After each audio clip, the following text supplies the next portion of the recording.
সবার আগে আমি এখানে সামনের এটা খুলে ব্যাটারিটা বার করে আগে চার্জে বসাবো। ব্যাটারিটা বার করার জন্য দেখুন বারমান খোলার অনেক নিয়ম আছে, সেই নিয়মটা আপনাদেরকে দেখাচ্ছি। এখানে দেখুন এই যে অ্যালাঙ্কি নাটগুলো আছে, 4খানা অ্যালাঙ্কি নাট আছে, আর এখানে 2টো অ্যালাঙ্কি নাট আছে। নাটগুলোকে আগে খুলে নেব।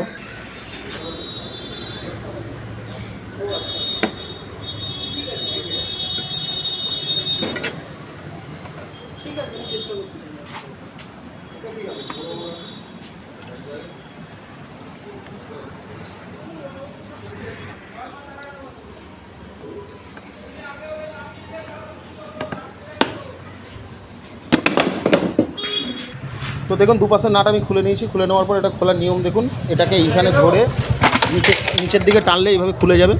আর এখান থেকে এই যে ব্যাটারিটা দেখুন নিচের দিকে পুশ করে খুলে যাবে। যে ব্যাটারিটা আমি এখান থেকে ব্যাটারিটা খুলে নিচ্ছি, নিয়ে চার্জে বসাবো। ব্যাটারি কিন্তু ফুল চার্জ আছে, তাও আমি খুলে নিচ্ছি, নিয়ে চার্জে বসিয়ে নেব। চার্জে বসিয়ে আপনাদেরকে এবার এই গার্ডারটা তুলে এটা 2টো নাট খুলে নিলেই হয়ে যাচ্ছে। তো চলুন চার্জে বসিয়ে এবার গাড়িটা কেন স্টার্ট হচ্ছে না কী হচ্ছে না চার্জে বসিয়ে পুরো চার্জ করিয়ে আপনাদেরকে পুরো ভিডিওটা দেখাবো।